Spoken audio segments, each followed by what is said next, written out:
Praise to the lord. ఈరోజు దేవుడు మనకిచ్చినటువంటి వాగ్దానం ఏంటంటే యెషయా గ్రంథము 55వ అధ్యాయము 2వ వచనం. నా మాట జాగ్రత్తగా ఆలకించి మంచి పదార్థము భుజించుడి. ఆమేన్.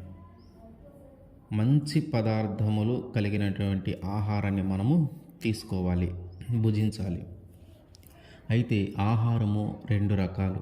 ఒకటి శరీర సంబంధమైన ఆహారము, ఆత్మీయ సంబంధమైన ఆహారము.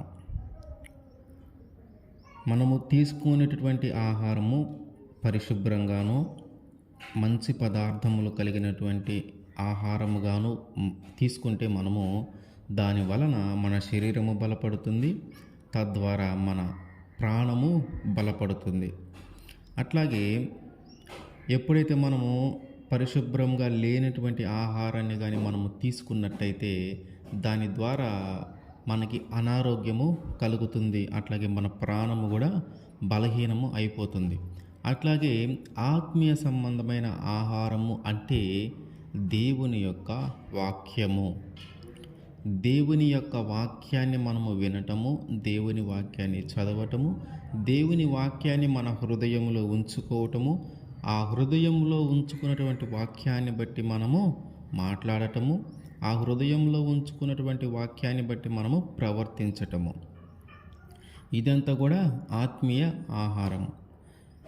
దేవుని వాక్యము ప్రకారము మనం నడుచుకోవటం, దేవుని వాక్యాన్ని మనము ధ్యానించటం, దేవుని చిత్తానుసారముగా మనము జీవించటము ఆత్మీయ ఆహారము.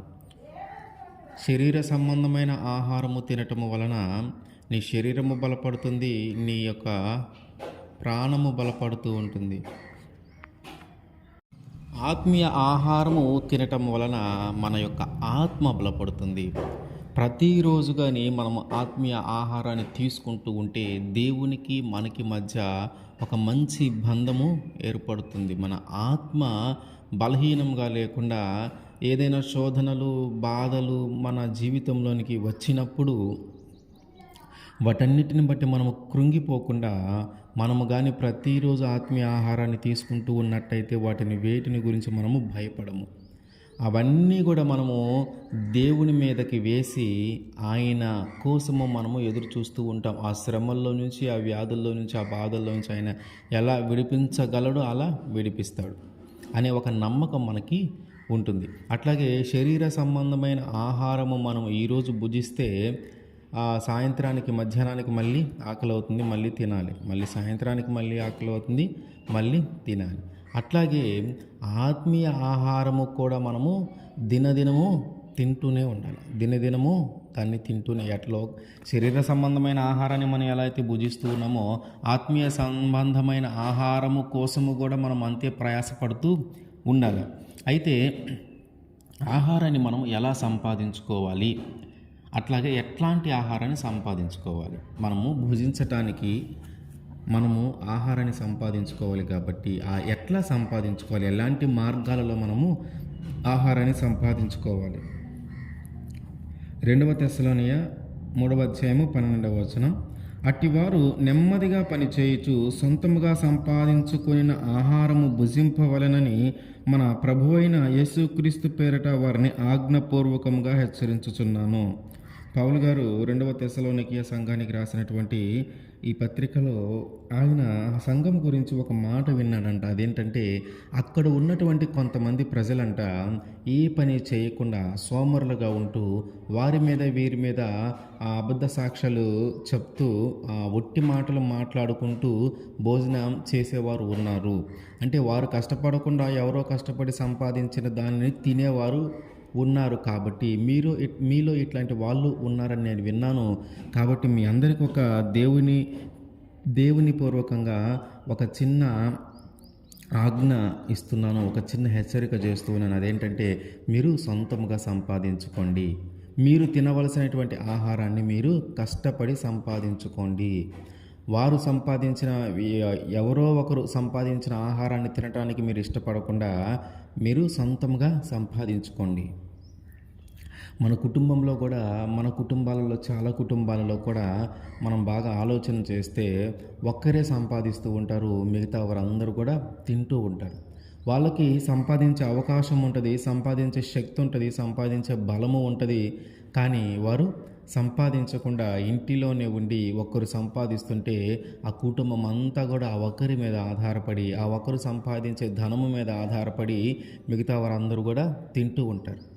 అట్లాంటి కుటుంబాలు ఎప్పటికి కూడా అట్లాంటి కుటుంబాలు ఎప్పటికీ కూడా అభివృద్ధి చెందలేవు. అవి ఉన్నతమైన స్థితిలోకి వెళ్ళలేవు. ఎందుకంటే మనకు చేతనైనంత వరకు మనం కూడా ఎంతో కొంత సంపాదించి ఒక కుటుంబానికి మనము కూడా ఒక స్తంభంలాగా నిలబడాల. ఒక్కరే సంపాదించి అందరూ దానిని ఖర్చు పెట్టే కంటే కూడా తలా కొంచెము సంపాదించుకుంటే ఆ సంపాదన ఎంతగానో మన కుటుంబ పోషణకు ఉపయోగపడుతుంది. అట్లాగే మన అవసరాలకు ముందు జీవితంలో భవిష్యత్తులో మనకి ఏదైనా అనుకోని ప్రమాదాలు జరిగినా వాటన్నిటినీ జయించటానికి ఆ సమయంలో అప్పుల పాలు కాకుండా ఉండటానికి మనకి ఎంతగానో ఉపయోగపడుతుంది. కాబట్టి మనలో ఎవరమైనా అట్లా ఉంటే కొంచెము సంపాదించటానికి మనము ప్రయత్నము చేయాలా. ఒక్కరి మీదే ఆధారపడకుండా, ఒక్కరే సంపాదించింది అందరూ తినకుండా తల కొంచెము వారికి స్థాయిని బట్టి, వారి స్థితిని బట్టి, వారి ఆరోగ్య పరిస్థితులను బట్టి, వారికి ఉన్నటువంటి అవకాశాలను బట్టి, సంపాదించే మార్గాలను బట్టి ఎంతో కొంత వారికి సహాయముగా ఉండాలి. ఎంతో కొంత కుటుంబానికి మనము ఆ కుటుంబం యొక్క భారాన్ని మనము మోయాలి. పౌలు గారు అదే చెప్తా ఉన్నారు. మనము సోమరిలాగా ఉండొద్దు. తండ్రి సంపాదిస్తే పిల్లలు వయసు వచ్చినా కూడా తినేవాళ్ళు చాలామంది ఉన్నారు. వారు కూడా మనము పలాంది చదివాం కాబట్టి పలానా ఉద్యోగమే చేయాలి, పలానా పనే చేయాలి, ఇది తక్కువ పని, ఇది అందరూ నవ్వుతారేమో, నన్ను చూసి ఎగతాళి చేస్తారేమో అని మనము ఆలోచించకూడదు. మనకు చేతనైనంత వరకు తప్పు మార్గంలో కాకుండా, చెడ్డ మార్గంలో కాకుండా నీతిగా నిజాయితీగా మనం ఏ పని చేసుకున్నా కూడా ఉత్తమమే. దేవుడు మనల్ని మంచిగా హెచ్చింపజేస్తాడు. మనం పాపము చేయకుండా, తప్పుడు మార్గంలో చేయకుండా, మోసం చేయకుండా, అబద్ధాలు చెప్పకుండా, నమ్మించి మోసం చేయకుండా మనం సంపాదించేటటువంటి ఏ పనైనా సరే, అది చిన్నదైనా పెద్దదైనా దేవుడు ఖచ్చితంగా మన యొక్క పనిని చూసి ఆయన మనల్ని ఖచ్చితంగా ఉన్నతమైన స్థితులకు తీసుకొని రావటానికి సహాయము చేస్తాడు. మనం చేసేటటువంటి పనిని ఆయన అభివృద్ధి చేస్తూ ఉంటాడు. కాబట్టి మనము సోమరులాగా ఉండకుండా మనము తినవలసినటువంటి ఆహారానికి మనము కొంచెమైనా కష్టపడి పని చేసి దాన్ని సంపాదించుకొని తినాల. అయితే కొంతమంది హోషేయ 4:8 నా జనుల పాపములను ఆహారముగా చేసుకుందురు గనుక జనులు మరి అధికముగా పాపము చేయవలెనని వారు కోరుదురు. జనాలు, సంఘంలో ఉన్నటువంటి ప్రజలు చేసే పాపాలు వారికి ఆహారంగా మారుతూ ఉన్నాయంట. మనం బాగా గమనించాల్సిన విషయము, అర్థం చేసుకోవాల్సిన విషయం ఏంటంటే పాపము ఆహారముగా మారటం ఏంటి? సంఘంలో ఉన్నటువంటి ఒక విశ్వాసి లేదా సంఘానికి వచ్చినటువంటి ఒక వ్యక్తి పాపము చేస్తే ఆ పాపము ఎవరికి ఆహారంగా మారుతుందంటే ఆ సంఘ కాపరికి ఆహారంగా మారుతుందంట. ఆ సంఘ కాపరి ఏం చేస్తున్నాడంటే ఈ ప్రజలు చేసేటటువంటి పాపమే ఆ సంఘ కాపరికి ఆహారంగా మారుతుందంట. అందుకని ఆయన ఏమనుకుంటున్నాడంటే సంఘ కాపరి వీరు ఇంకా పాపం చేస్తే బాగుండు. వాస్తవంగా సంఘ కాపరి ఏం చేస్తాడు? వీరి యొక్క ఆత్మను బలపరుస్తూ వీరు పాపంలో పడిపోకుండా, పాపము చేయకుండా కాపాడుకుంటూ వచ్చేది సంఘ కాపరి. కానీ దేవుడు ఏమంటున్నాడంటే ఈ సంఘ కాపరే వీళ్ళ యొక్క పాపములను ఆహారముగా మార్చుకుంటున్నాడు. వీరు ఆహారం ఎలా సంపాదించుకుంటున్నారంట? పాపమును ఆహారముగా సంపాదించుకుంటూ ఉన్నారంట. అది ఎలా అంటే సంఘంలో ఉన్నటువంటి ఒక వ్యక్తి ఏదైనా ఒక తప్పు చేసినప్పుడు ఆ తప్పుకి ప్రాయశ్చిత్తము కోసము లేదా ఆ తప్పుకి ప్రార్థన చేయటం కోసము ఆ తప్పును దేవుని దగ్గర విడిపించటానికి, ఆ తప్పును దేవుడు క్షమించటానికి ఈ పాపము చేసినటువంటి వ్యక్తి తరపున ఈ సంఘ కాపరి విజ్ఞాపన చేస్తూ ఉంటాడు. ఈ సంఘ కాపరి ప్రార్థన చేస్తూ ఉంటాడు. దానికి గాను ఈ సంఘ కాపరికి ఇక్కడ ఉన్నటువంటి తప్పు చేసినటువంటి వ్యక్తి ఎంతో కొంత ధనధాన్యములు ఇస్తూ ఉంటాడు. అప్పుడు ఆయన ఏం ఫీల్ అవుతున్నాడంట? వీరింకా కొంచెం పెద్ద ఇవాళ ఒక తప్పు చేశాడు. ఈ తప్పు పరిహరించడానికి, ఈ తప్పు కోసం నేను ప్రార్థన చేయటానికి, ఈ తప్పుని దేవుడి దగ్గర పెట్టటానికి, ఆ తప్పు నుంచి, ఆ పాపము నుంచి విడిపించటానికి నేను ప్రార్థన చేయటం కోసము ఇదిగో నాకు ఇంత ధనాన్ని ఇచ్చాడు. కాబట్టి రేపు ఇంకా పెద్ద తప్పు చేస్తే బాగుండు. రేపు ఇంకా ఎక్కువ పాపము చేస్తే బాగుండు. అప్పుడు ఇంకా ఎక్కువ డబ్బులు ఇస్తాడు కదా! అప్పుడు ఎక్కువ ఇంకా ధనం ఇస్తాడు కదా! ఇదిగో నన్ను గొప్ప చేసే ఏదో ఒకటి నాకు ఇస్తూ ఉంటాడు కదా! ఇంకా ఎక్కువగా పాపము చేస్తే బాగుండు అని సంఘ కాపరులు ఆలోచించేవారు కొంతమంది ఉన్నారంట. అందరు సంఘ కాపరులు అట్లా ఉండరు. ఎక్కడో కొంతమంది అట్లా ఉన్నారంట. వాళ్ళు ఏం ఆహారంగా భుజిస్తూ ఉన్నారంట? ఈ ప్రజలు చేసే, ఈ సంఘంలో వ్యక్తులు చేసే పాపమునే ఆహారముగా భుజిస్తూ ఉన్నారు. దేవుడు అంటున్నారు, అట్లాంటి వాళ్ళని నేను ఖచ్చితంగా రాత్రికి రాత్రే వాళ్ళు నశింపజేస్తాను. అట్లా పాపమును ఆహారముగా మార్చుకునే వారిని, జనులు చేసినటువంటి పాపము ఆహారముగా మార్చుకునే వారిని నేను రాత్రికి రాత్రే వారిని నశింపజేస్తాను. అయితే మనం ఎలా ఆహారాన్ని సంపాదించుకోవాలి? మనము కష్టపడి చెమటోర్చి మనము ఆహారాన్ని సంపాదించుకోవాలి. అంటే అటువంటి ఆహారాన్ని మనము భుజించాల. మనము కష్టపడి చెమటోర్చి సంపాదించుకొని ఆహారాన్ని భుజించాలా. ఒకరి మీద ఆధారపడి, ఒకరు సంపాదించింది లాక్కొని, ఒకరు సంపాదించింది మనము తినకూడదు. మనము కూడా ఎంతో కొంత సంపాదించి మన కుటుంబానికి మన కుటుంబం యొక్క భారాన్ని మనము మోయాలి. మన కుటుంబానికి ఒక స్తంభంలాగా మనము కూడా నిలబడాలా. అయితే మరి ఎటువంటి ఆహారాన్ని మనము సంపాదించుకోవాలి? మంచి పదార్థములు కలిగిన ఆహారము మనము ఎట్లా సంపాదించుకోవాలో చూసాము. అయితే ఎటువంటి ఆహారాన్ని మనము సంపాదించుకోవాలి? యోహాను సువార్త 6వ అధ్యాయము 27వ వచనం, క్షయమైన ఆహారము కొరకు కష్టపడకుడి గాని నిత్య జీవము కలుగజేయు అక్షయమైన ఆహారము కొరకే కష్టపడుడి. మనుష్య కుమారుడు దానిని మీకు ఇచ్చును. ఇందుకై తండ్రి అయిన దేవుడు ఆయనకు ముద్ర వేసి ఉన్నాడు. క్షయమైన ఆహారము, అక్షయమైన ఆహారము ఉన్నాయి. క్షయమైనది అంటే పాడైపోయినది, కుళ్ళిపోయినది, నశించిపోయేది, అది ఎక్కువ కాలము నిలబడనిది. అక్షయమైన ఆహారము అంటే అది నశించనిది, పాడవనిది, కుళ్ళిపోనిది, అది ఎప్పటికీ నశించదు. అది ఎప్పుడు క్షేమంగానే, ఎప్పుడు మంచిగానే ఉంటుంది. కాబట్టి క్షయమైన ఆహారమేమో శరీరానికి సంబంధించినది, అక్షయమైన ఆహారమేమో ఆత్మకు సంబంధించినది. మనము ఈ క్షయమైన ఆహారం కోసం మనం కష్టపడుతూ ఉంటాం. కానీ దేవుడు ఏమంటున్నాడంటే, క్షయమైన ఆహారం కంటే కూడా అక్షయమైన ఆహారం కోసము కష్టపడండి. క్షయమైన ఆహారం కంటే కూడా అక్షయమైన ఆహారం కోసం మనము కష్టపడాలంట. ఎందుకంటే ఆ అక్షయమైన ఆహారాన్ని మనం ఎప్పుడైతే భుజిస్తామో, ఆ అక్షయమైన ఆహారం వల్ల మనము నిత్య జీవాన్ని పొందుకుంటాం. ఈ నిత్య జీవమును కలుగజేయునటువంటి అక్షయమైన ఆహారాన్ని భుజించటానికి మనం కష్టపడాలి. శరీర సంబంధమైన ఆహారము, క్షయమైన ఆహారమును సంపాదించుకోవడానికి మనం కష్టపడుతున్నాం కదా. దానికంటే ముఖ్యమైనది ఏంటంటే అక్షయమైన ఆహారాన్ని మనము సంపాదించుకోవాలా. మరి అక్షయమైన ఆహారాన్ని మనం ఎలా సంపాదించుకుంటున్నాం? ఈ అక్షయమైన ఆహారాన్ని కానీ మనం పొందుకుంటే మనము నిత్య జీవంలోకి నడిపించబడతాం.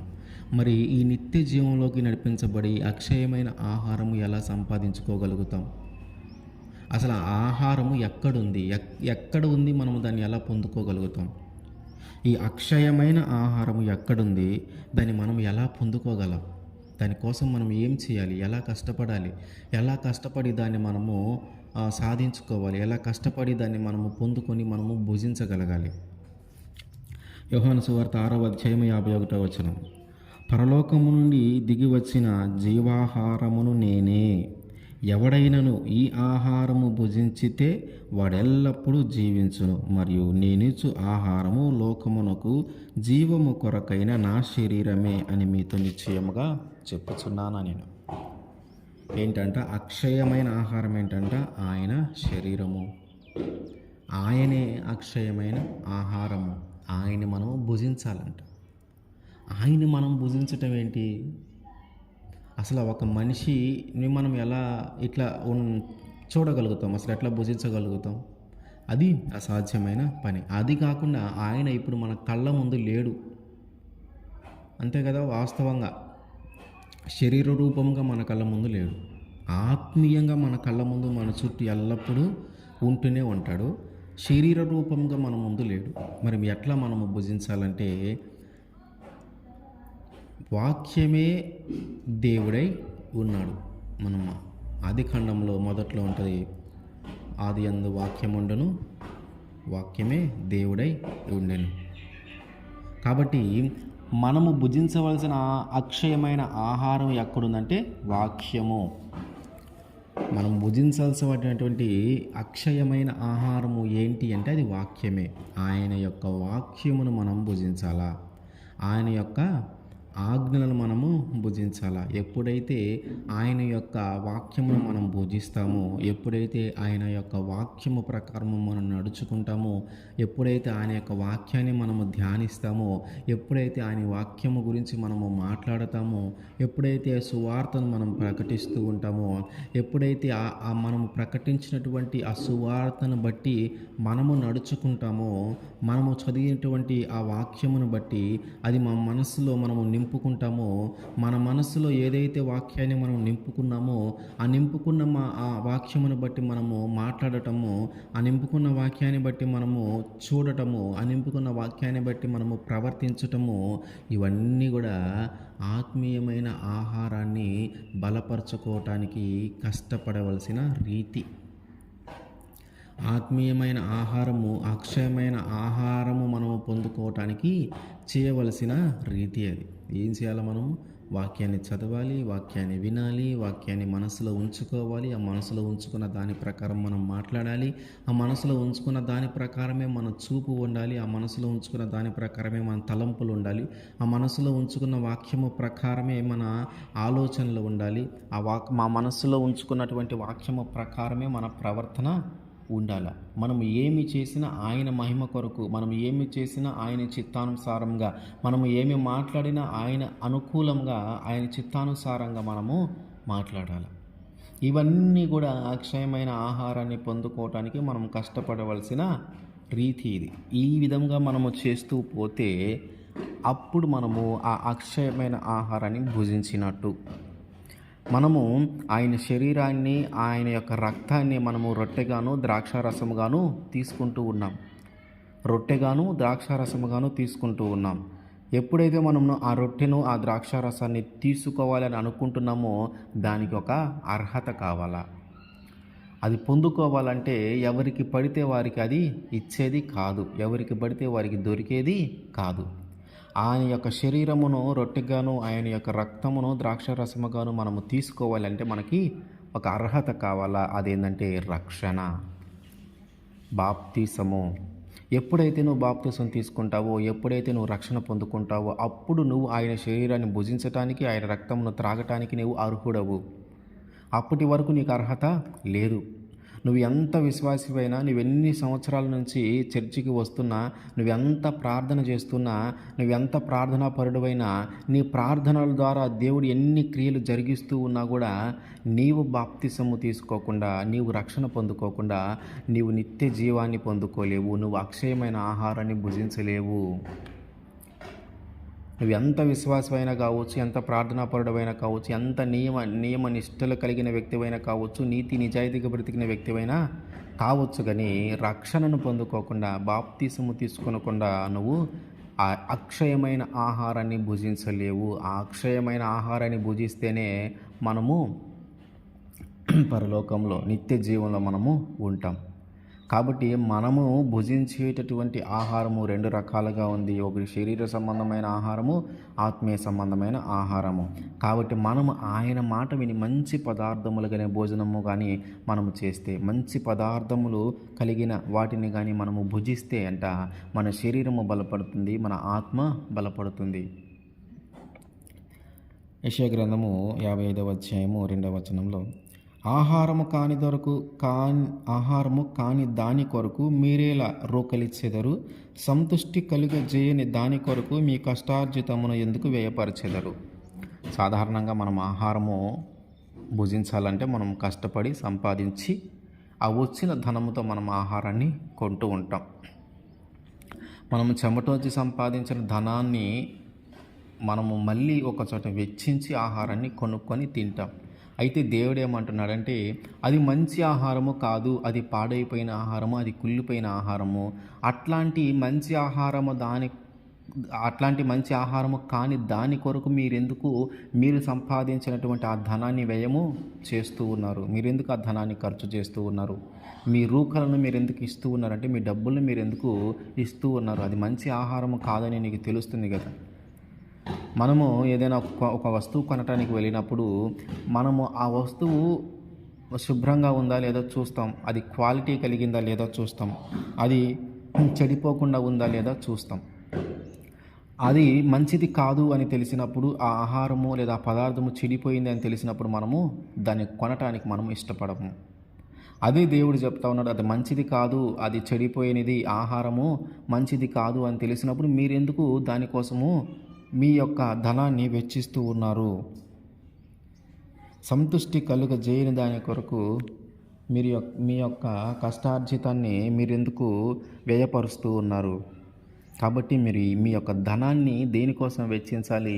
మీ యొక్క సంపాదనను దేనికోసం వెచ్చించాలంటే, మీకు ఏదైతే ఆరోగ్యాన్ని కలుగజేస్తూ ఉందో, ఏదైతే మీకు మీ శరీరానికి కానీ మీ ప్రాణానికి కానీ ఆరోగ్యాన్ని కలుగజేస్తుందో దానికోసం మీరు సంపాదించినటువంటి సంపాదన వ్యయపరచాలి, కానీ వ్యర్థమైన వాటి కోసము వ్యయపరచకూడదు.